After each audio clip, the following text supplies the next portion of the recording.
لوگوں تمہارا یہ رسول جو تمہاری طرف بھیجا گیا ہے یہ تو یقیناً دیوانہ ہے۔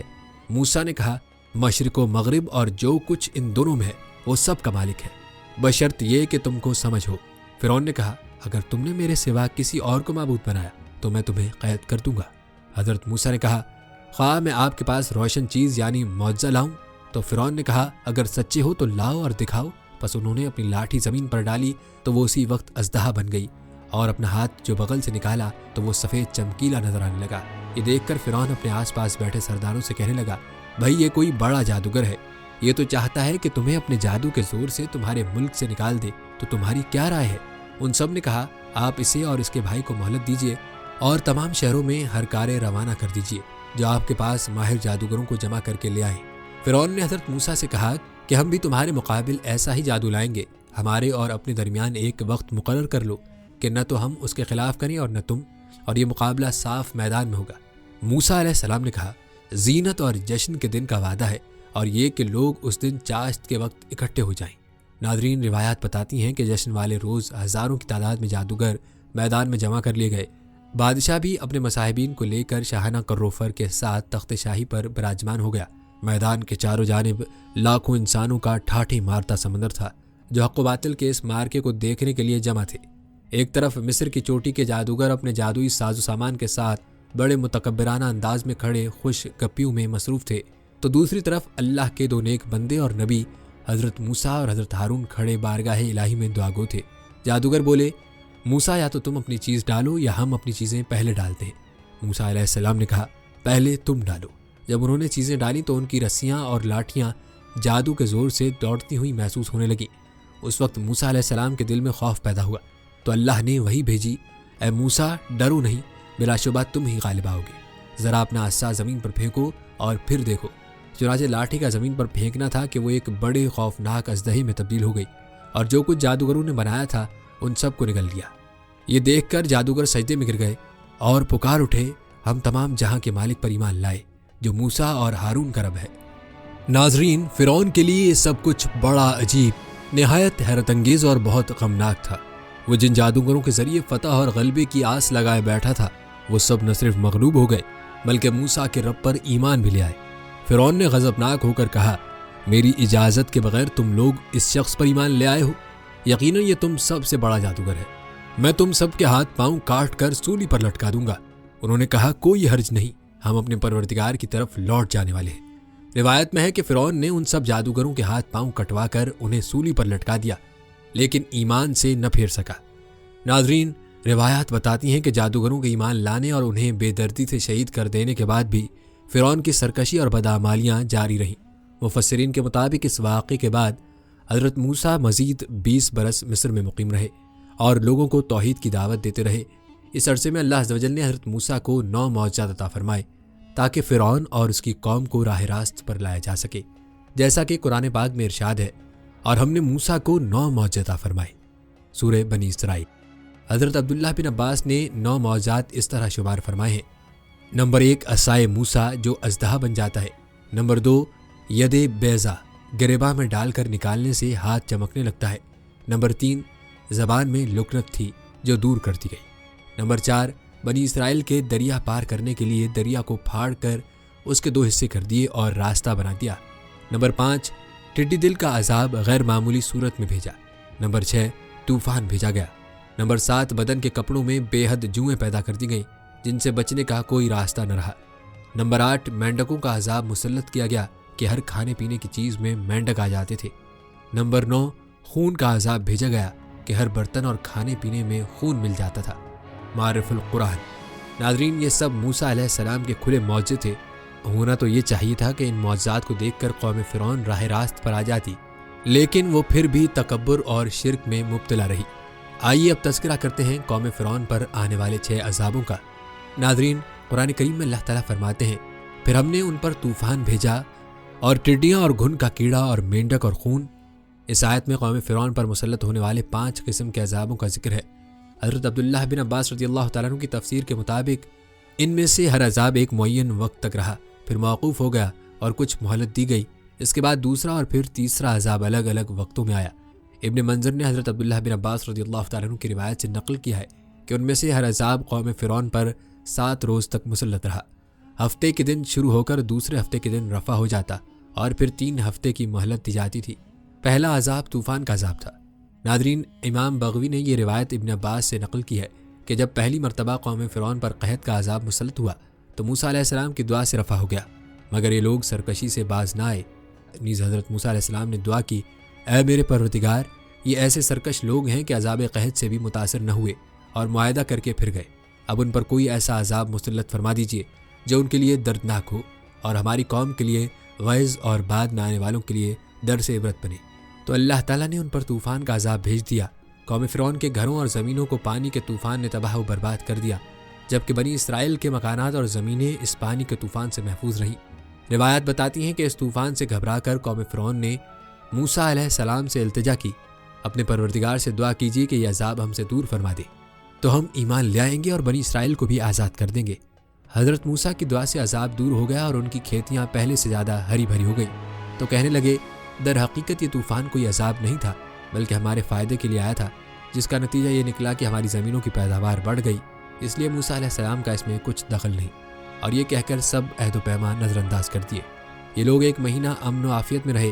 اللہ نے ان کو غور و فکر کی مہلت دی، لیکن انہیں ہوش نہ آیا، تو پھر ان پر دوسرا عذاب ٹڈیوں کی صورت میں مسلط کر دیا گیا۔ ٹڈی دل نے ان کی ساری کھیتیوں اور باغوں کو کھا لیا۔ بعض روایت میں ہے کہ لکڑی کے دروازوں، چھتوں اور گھریلو ساز و سامان تک کو ٹڈیاں کھا گئیں۔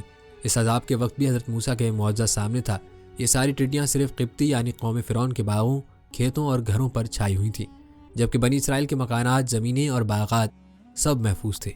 روایت بتاتی ہیں کہ قوم فرعون دوبارہ چلا اٹھی اور حضرت موسیٰ سے درخواست کی، اگر آپ اللہ تعالیٰ سے دعا کر دیں کہ یہ عذاب ہٹ جائے تو ہم پختہ وعدہ کرتے ہیں کہ ایمان لے آئیں گے اور بنی اسرائیل کو آزاد کر دیں گے۔ موسیٰ علیہ السلام نے پھر دعا کی اور یہ عذاب ہٹ گیا، مگر عذاب ہٹنے کے بعد انہوں نے دیکھا کہ ان کے پاس اب بھی غلے کا اتنا ذخیرہ موجود ہے کہ سال بھر کھا سکتے ہیں۔ تو پھر سرکشی اور عہد شکنی پر آمادہ ہو گئے، ایمان لائے، نہ بنی اسرائیل کو آزاد کیا۔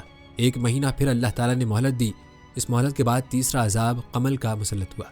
ناظرین، آپ کو بتاتے چلیں کہ قمل اس جوں کے لیے بھی بولا جاتا ہے جو انسان کے بالوں اور کپڑوں میں پیدا ہو جاتی ہے، اور اس کیڑے کو بھی کہتے ہیں جو غلے میں لگ جاتا ہے، جسے گھن بھی کہتے ہیں۔ قمل کا یہ عذاب ممکن ہے کہ دونوں اقسام کے کیڑوں پر مشتمل ہو کہ غلوں میں گھن لگ گیا اور انسانوں کے بدن اور کپڑوں میں جوؤں کا طوفان امڑ گیا۔ اس گھن نے غلوں کا حال ایسا کر دیا کہ 10 سیر گیہوں پیسنے کے لیے نکالتے تو اس میں 3 سیر آٹا بھی نہ نکلتا، اور جوؤں نے ان کے بال، پلکیں اور بھویں تک کھا لی۔ روایات بتاتی ہیں کہ ایک بار پھر قوم فرعون بلبلا اٹھی اور حضرت موسیٰ سے فریاد کی کہ اب کی مرتبہ ہم ہرگز وعدے سے نہ پھریں گے، آپ دعا کریں۔ حضرت موسیٰ کی دعا سے یہ عذاب بھی ٹل گیا، مگر وہ کہاں عہد پورا کرتے۔ پھر عافیت ملتے ہی سب کچھ بھول گئے اور منکر ہو گئے۔ پھر بھی ان کو 1 ماہ کی مہلت دی گئی، مگر اس مہلت سے بھی کوئی فائدہ نہیں اٹھایا۔ تو ان پر چوتھا عذاب مینڈکوں کا مسلط کر دیا گیا، اور ان کے گھروں میں اس کثرت سے مینڈک پیدا ہو گئے کہ جہاں بیٹھتے مینڈکوں کا ڈھیر لگ جاتا، سوتے لیٹتے تو سارا بدن ان سے دب جاتا، کروٹ لینا ناممکن ہو جاتا۔ پکتی ہوئی ہنڈیاں میں رکھے ہوئے کھانے میں، آٹے میں، غرض ہر چیز میں مینڈک بھر جاتے۔ اس عذاب سے عاجز آ کر سب رونے لگے اور پہلے سے پختہ وعدوں کے ساتھ معاہدہ کیا۔ تو پھر حضرت موسیٰ کی دعا سے یہ عذاب بھی رفع ہو گیا۔ لیکن ناظرین، اس عذاب سے نجات پا کر یہ بدبخت پھر بھی اپنی ہٹ دھرمی پر جم گئے اور کہنے لگے کہ اب تو ہمیں اور بھی یقین ہو گیا کہ موسیٰ علیہ السلام بہت بڑے جادوگر ہیں اور یہ سب ان کے جادو کے کرشمے ہیں، یہ رسول نبی کچھ بھی نہیں۔ اللہ تعالیٰ نے پھر 1 ماہ کی مہلت عطا فرمائی، مگر اس مہلت سے بھی فائدہ نہ اٹھایا۔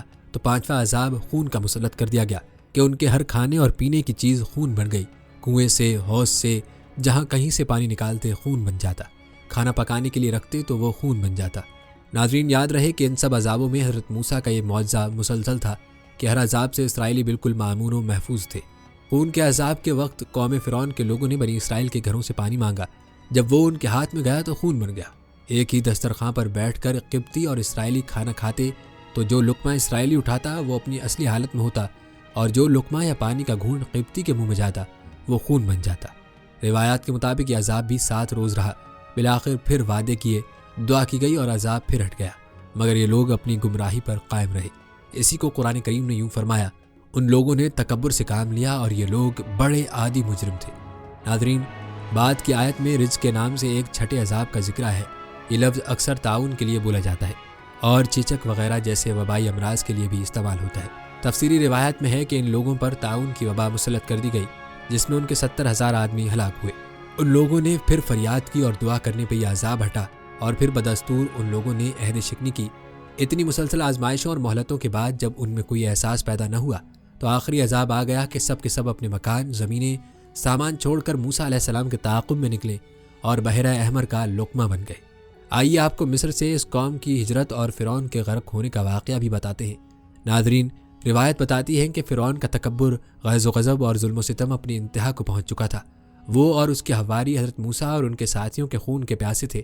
ایسے میں اللہ تعالیٰ نے آپ کو ہجرت کا حکم فرمایا، جیسا کہ قرآن کریم میں ارشاد ہے، اور ہم نے موسیٰ کی طرف وہی بھیجی کہ ہمارے بندوں کو لے کر راتوں رات نکل جاؤ، پھر ان کے لیے دریا میں لاٹھی مار کر خشک راستہ بنا دو، پھر تم کو نہ تو فرعون کے پکڑنے کا خوف ہوگا اور نہ غرق ہونے کا ڈر۔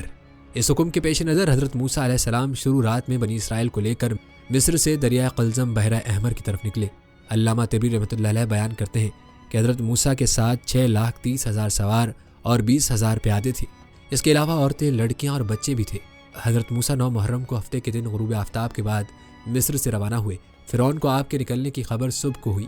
اس نے فوری طور پر 7 لاکھ سے زائد سواروں کے ساتھ ان کا پیچھا کیا۔ جب بنی اسرائیل نے اپنے پیچھے فرعون کے فوجی سیلاب کو اور آگے بھبری موجوں کو دیکھا تو گھبرا اٹھے۔ قرآن کریم میں ہے، تو موسیٰ کے ساتھیوں نے کہا، ہم تو یقیناً پکڑ لیے گئے۔ موسیٰ نے کہا، ہرگز نہیں، یقین مانو میرا رب میرے ساتھ ہے جو ضرور مجھے راہ دکھائے گا۔ ہم نے موسیٰ کی طرف وہی بھیجی کہ دریا پر اپنی لاٹھی مارو۔ انہوں نے دریا پر لاٹھی ماری تو اس میں 12 خشک راستے نکل آئے اور بنی اسرائیل کے 12 قبیلے ان میں سے گزر گئے۔ لشکر فرعون یہ حیرتناک منظر دیکھ کر سہم گیا۔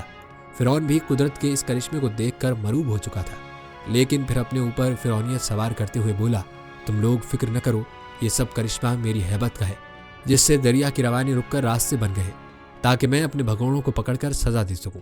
یہ کہہ کر وہ آگے بڑھا اور اپنا گھوڑا دریا میں ڈال دیا اور لشکر کو پیچھے آنے کا حکم دیا۔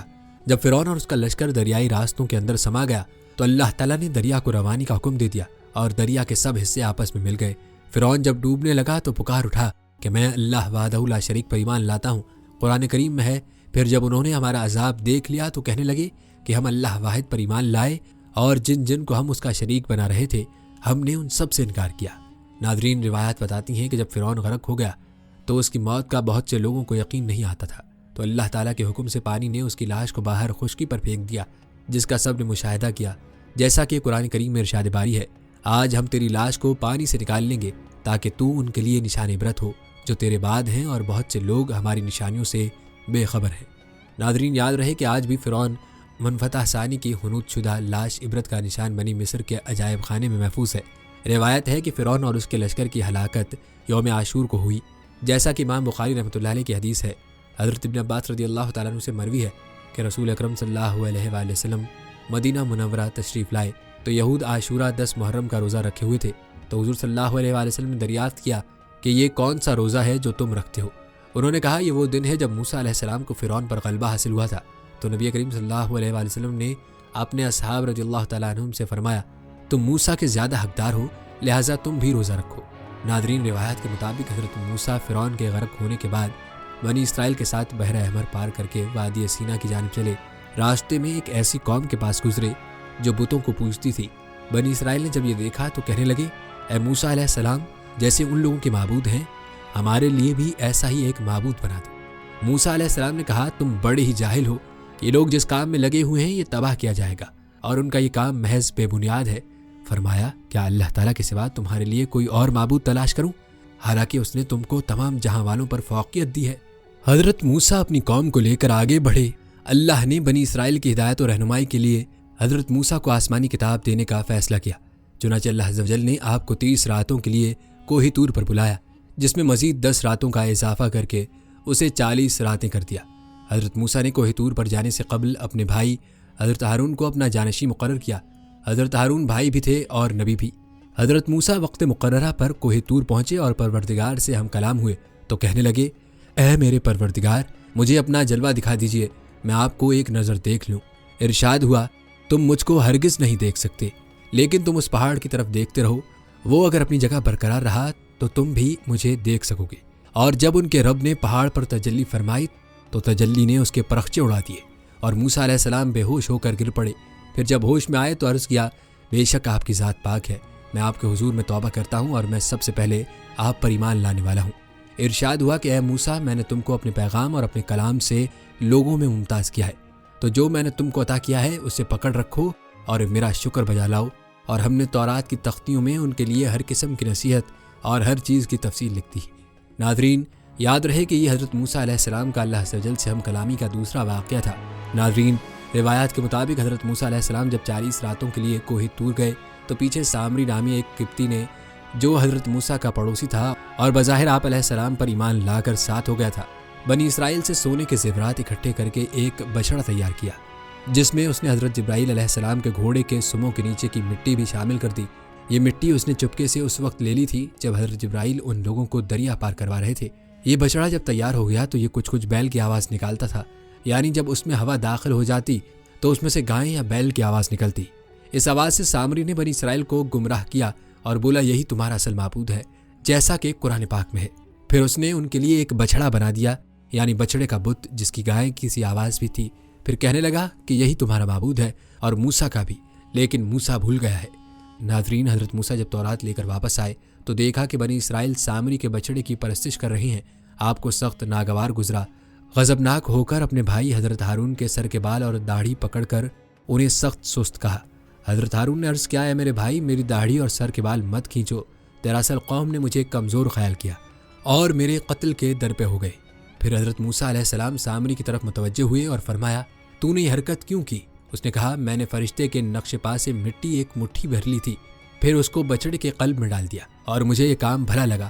حضرت موسیٰ نے کہا، اچھا جا، دنیا کی زندگی میں تیری سزا یہی ہے کہ تو کہتا پھرے گا کہ مجھے نہ چھونا، اور تیرے لیے ایک اور وعدہ ہے، یعنی عذاب کا، جو تجھ سے ٹل نہ سکے گا۔ اور پھر ایسا ہی ہوا۔ سامری عمر بھر یہی کہتا رہا کہ مجھے نہ چھونا، کیونکہ اسے چھوتے ہی چھونے والا اور سامری دونوں شدید بخار میں مبتلا ہو جاتے۔ پھر وہ انسانوں کی بستی سے نکل کر جنگل میں چلا گیا، جہاں جانوروں کے ساتھ زندگی گزاری اور عبرت کا نمونہ بن گیا۔ روایات کے مطابق حضرت موسیٰ نے اس کے بچڑے کو جلا کر دریا میں پھینک دیا تھا۔ ناظرین، بنی اسرائیل ایسی ظالم اور بدبخت قوم تھی کہ جس کی سرکشتیاں ختم نہ ہو سکیں۔ حضرت موسیٰ علیہ السلام نے جب تورات سے درس و تدریس شروع کی تو بنی اسرائیل ایک مرتبہ پھر ہیلے بہانے کرنے لگا اور بولے، اے موسیٰ، ہم یہ کیسے یقین کر لیں کہ یہ اللہ کا کلام ہے؟ ہو سکتا ہے کہ تم نے خود ہی بنا لیا ہو۔ اس صورتحال پر حضرت موسیٰ نے ایک بار پھر اللہ سے رجوع کیا۔ اللہ نے فرمایا، اے موسیٰ، اس قوم کے منتخب افراد کو لے کر کوہ طور پر آ جاؤ تاکہ ہم ان کو اپنا کلام سنا دیں اور انہیں یقین آ جائے۔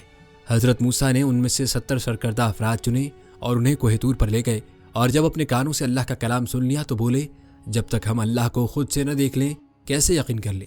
ان کی اس ہٹ دھرمی اور سرکشی پر کوہ طور لرز اٹھا اور اوپر سے شدید بجلی کڑکی، جس کی دہشت سے یہ سب بظاہر مردہ ہو کر گر پڑے۔ حضرت موسیٰ نے اللہ جل شانہ سے دعا کی، جس پر اللہ نے ان سب کو دوبارہ کھڑا کر دیا۔ پھر یہ سب گڑ گڑا کر توبہ استغفار کرنے لگے۔ اللہ تعالیٰ نے ان کی دعا قبول کر لی۔ یہ لوگ قوم کے پاس واپس آئے اور توحید اور حضرت موسیٰ علیہ السلام کی رسالت کی گواہی دی، مگر کچھ دن ہی گزرے تھے کہ حسب عادت پھر شرک میں مبتلا ہو گئے۔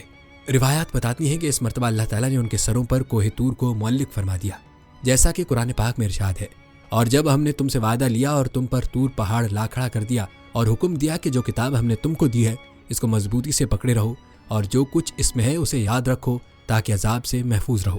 کہتے ہیں بنی اسرائیل اپنے سروں پر کوہ طور کو دیکھ کر بہت زیادہ خوفزدہ ہو گئے کہ کہیں اس بڑے پہاڑ کے نیچے دب کر ختم نہ ہو جائے۔ چنانچہ وہ سجدے میں گر کر توبہ استغفار کرنے لگے۔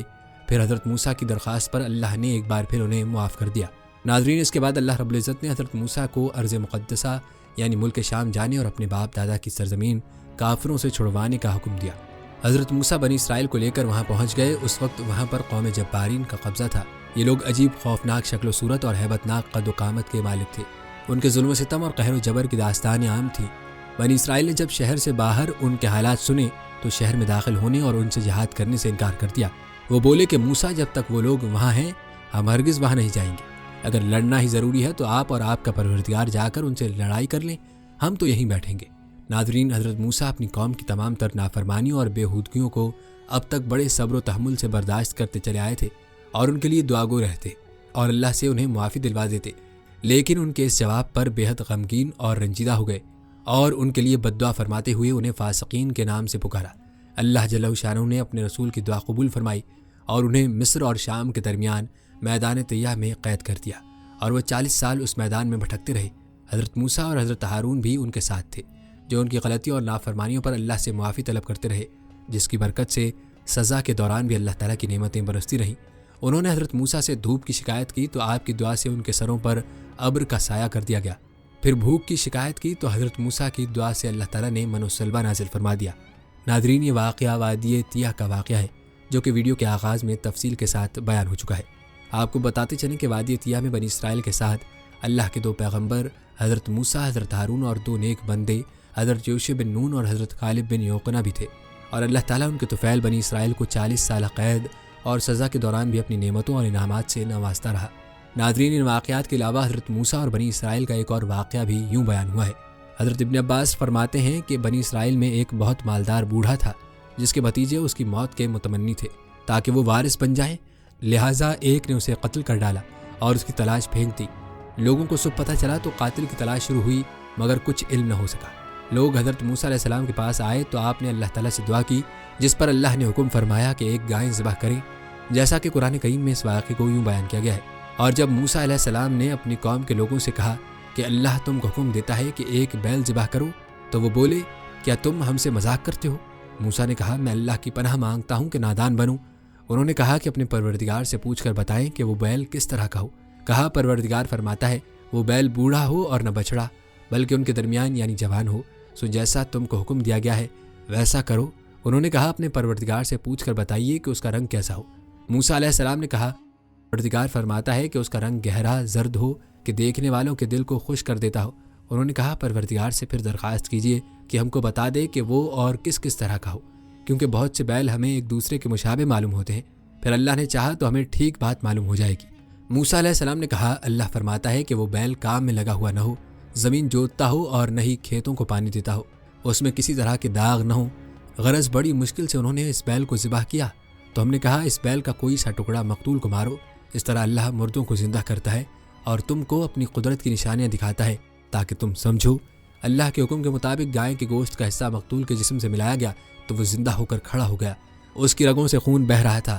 پھر حضرت موسیٰ نے اس سے سوال کیا کہ تجھے کس نے قتل کیا؟ اس نے جواب دیا، مجھے فلاں بھتیجے نے قتل کیا۔ یہ کہہ کر وہ مر گیا اور جیسا تھا ویسا ہی ہو گیا۔ ناظرین، بنی اسرائیل نے حضرت موسیٰ علیہ السلام کو عطا کیے گئے معجزات اپنی آنکھوں سے دیکھے، لیکن انہوں نے پھر حجتیں کی اور خود کو بدبختوں میں شامل کر ڈالا۔ ناظرین، حضرت موسیٰ علیہ السلام کا ایک واقعہ نمازوں کے فرض ہونے کے حوالے سے بھی ہے۔ مفسرین لکھتے ہیں کہ اللہ تعالیٰ نے امت محمدیہ پر دن رات میں 50 نمازیں فرض فرمائی تھیں۔ جب رسول اکرم صلی اللہ علیہ وآلہ وسلم حضرت موسیٰ علیہ السلام کے پاس سے گزرے تو انہوں نے فرمایا، واپس جائیے اور اپنی امت کے لیے نمازوں میں تخفیف کا سوال کیجیے، کیونکہ میں بنی اسرائیل کو بہت آزما چکا ہوں۔ تو حضور اکرم صلی اللہ علیہ وآلہ وسلم موسیٰ علیہ السلام اور اللہ تعالیٰ کے درمیان بار بار آتے جاتے رہے اور ہر مرتبہ نماز میں تخفیف ہوتی رہی، حتیٰ کہ دن و رات میں 5 نمازوں تک تخفیف ہو گئی، اور اللہ تعالیٰ نے فرمایا، یہ ہیں 5 لیکن ثواب 85 کا ملے گا۔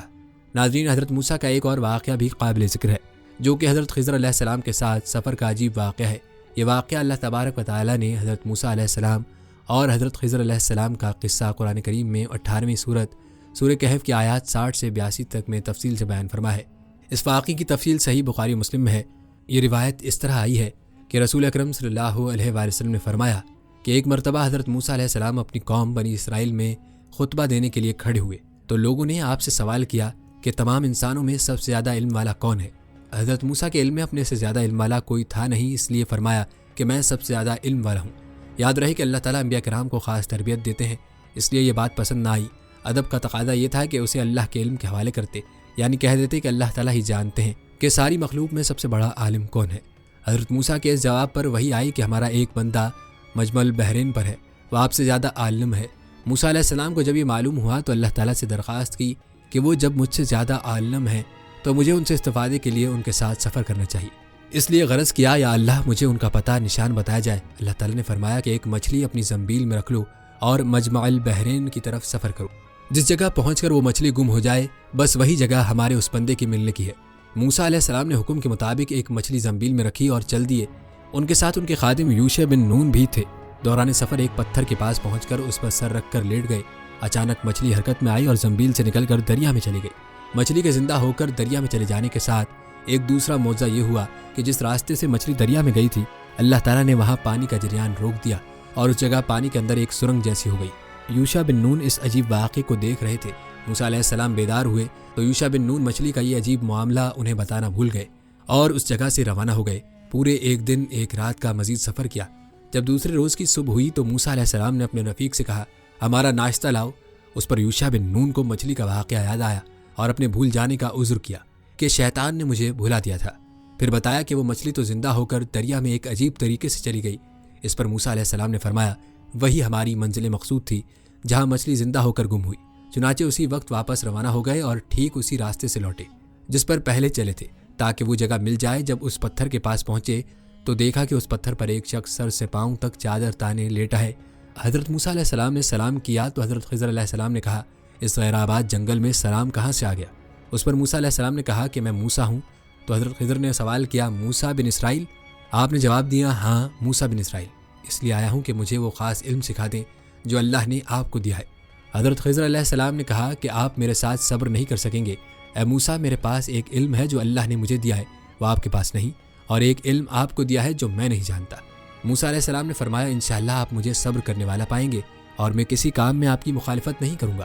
حضرت خضر علیہ السلام نے فرمایا، اگر آپ میرے ساتھ چلنے کے لیے تیار ہیں تو کسی معاملے کے متعلق مجھ سے کچھ پوچھنا نہیں جب تک کہ میں خود اس کی حقیقت نہ بتاؤں۔ یہ کہہ کر دونوں دریا کے کنارے کنارے چلنے لگے۔ اتفاقاً ایک کشتی آئی تو کشتی والوں سے اس پر سوار ہونے کی بات کی، جنہوں نے انہیں بغیر کسی کرائے کے کشتی میں سوار کر لیا۔ حضرت خضر علیہ السلام نے سوار ہوتے ہی ایک کلہاڑی کے ذریعے کشتی کا ایک تختہ نکال ڈالا۔ حضرت موسیٰ علیہ السلام سے رہا نہ گیا، کہنے لگے، ان لوگوں نے بغیر کسی معاوضے کے ہمیں کشتی میں سوار کیا، آپ نے اس کا یہ بدلہ دیا کہ ان کی کشتی ہی توڑ ڈالی کہ یہ سب غرق ہو جائیں، یہ تو آپ نے بہت برا کام کیا۔ خضر علیہ السلام نے کہا، میں نے آپ کو پہلے ہی کہا تھا کہ آپ صبر نہ کر سکیں گے۔ اس پر موسیٰ علیہ السلام نے عذر کیا کہ میں اپنا وعدہ بھول گیا تھا، اس بھول پر آپ سخت گری نہ کریں۔ اس اثنا میں ایک چڑیا آئی اور کشتی کے کنارے بیٹھ کر اس نے دریا میں سے چونچ بھر پانی لیا۔ خضر علیہ السلام نے موسیٰ علیہ السلام کو مخاطب کر کے کہا، میرا علم اور آپ کا علم دونوں مل کر اللہ کے علم کے مقابلے میں اتنی حیثیت بھی نہیں رکھتے جتنی اس چڑیا کی چونچ کے پانی کو اس سمندر کے ساتھ ہے۔ پھر کشتی سے اتر کر ساحل پر چلنے لگے۔ خضر علیہ السلام نے ایک لڑکے کو دیکھا جو دوسرے لڑکوں میں کھیل رہا تھا۔ اس پر انہوں نے اپنے ہاتھ سے اس لڑکے کا سر اس کے بدن سے الگ کر دیا اور لڑکا مر گیا۔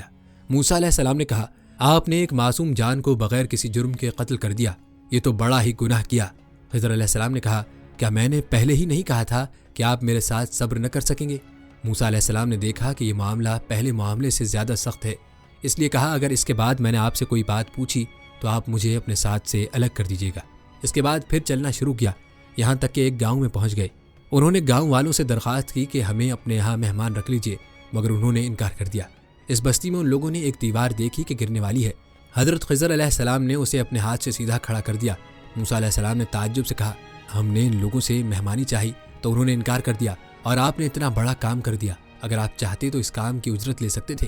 خضر علیہ السلام نے کہا، اب شرط پوری ہو چکی، اس لیے ہماری اور آپ کی مفارقت کا وقت آ گیا ہے۔ اس کے بعد خضر علیہ السلام نے تینوں واقعات کی حقیقت بتا دی۔ حضرت خضر نے کشتی ناکارہ کرنے کے بارے میں فرمایا، وہ کشتی چند مسکینوں کی تھی جو دریا میں کام کاج کرتے تھے۔ میں نے اس میں کچھ توڑ پھوڑ کرنے کا ارادہ کر لیا، کیونکہ آگے ایک بادشاہ تھا جو ہر صحیح سالم کشتی کو جبراً ضبط کر لیتا تھا۔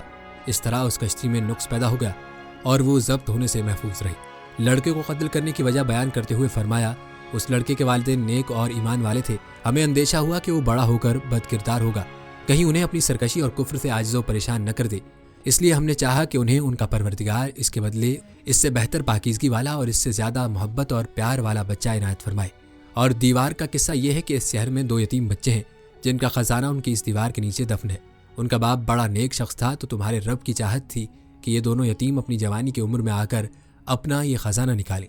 یہ تمہارے پروردگار کی مہربانی ہے اور یہ کام میں نے اپنی طرف سے نہیں کیے، یہ ان باتوں کی حقیقت ہے جن پر تم صبر نہ کر سکے۔ ناظرین، قرآن کریم کی 28ویں سورت سورہ قصص کی آیات 76 تا 83 میں اللہ تبارک و تعالیٰ نے قارون کا تذکرہ فرمایا ہے۔ قارون حضرت موسیٰ کے زمانے میں بنی اسرائیل کا ایک بہت امیر و کبیر لیکن نہایت متکبر، مغرور، ظالم اور حاسد شخص تھا۔ قرآن کریم کے مطابق اس کے خزانوں کی کنجیاں کئی طاقتور لوگ مل کر بمشکل اٹھا پاتے۔ حضرت عطا رحمۃ اللہ علیہ سے روایت ہے کہ اسے حضرت یوسف کا ایک مدفون خزانہ مل گیا تھا۔ یحییٰ بن سلام رحمۃ اللہ علیہ اور سعید بن مسیب رحمۃ اللہ علیہ نے فرمایا کہ قارون سرمایہ دار تھا اور فرعون کی طرف سے بنی اسرائیل کی نگرانی پر مامور تھا۔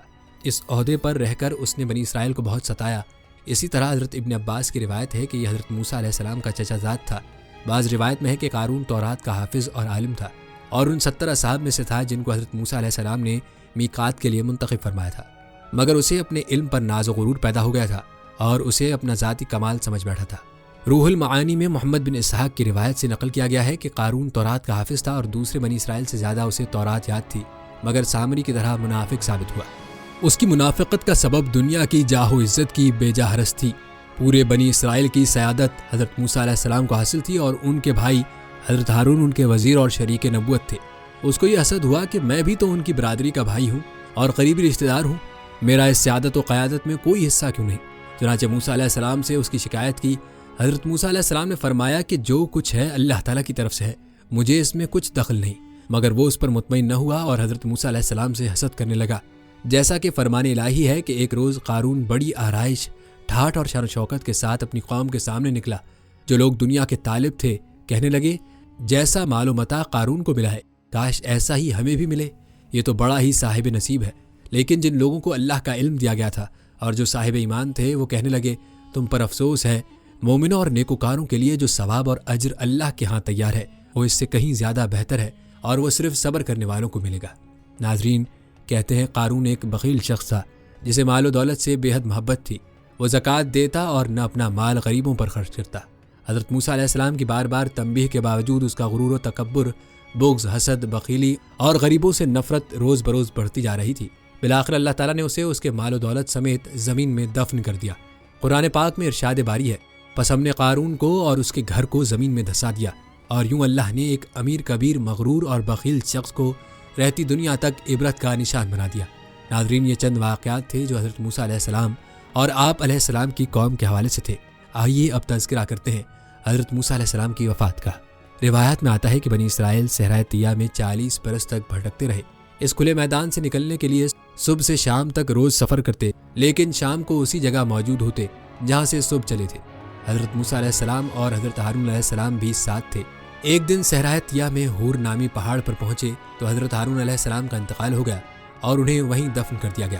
120 برس کی عمر میں حضرت موسیٰ علیہ السلام کا بھی انتقال ہو گیا۔ بنی اسرائیل کے سب لوگ بھی مر کھپ گئے۔ بنی اسرائیل کے اولاد اور حضرت یوشع بن نون علیہ السلام اور حضرت کالب علیہ السلام باقی بچ گئے۔ 40 برس کی مدت پوری ہونے کے بعد اللہ کے حکم سے حضرت یوشع بن نون علیہ السلام کی قیادت میں بنی اسرائیل شام اور بیت المقدس میں داخل ہوئے۔ جیسا کہ صحیح بخاری میں حضرت ابو ہریرہ رضی اللہ تعالیٰ عنہ سے مروی ہے کہ ملک الموت کو حضرت موسیٰ کی طرف بھیجا گیا۔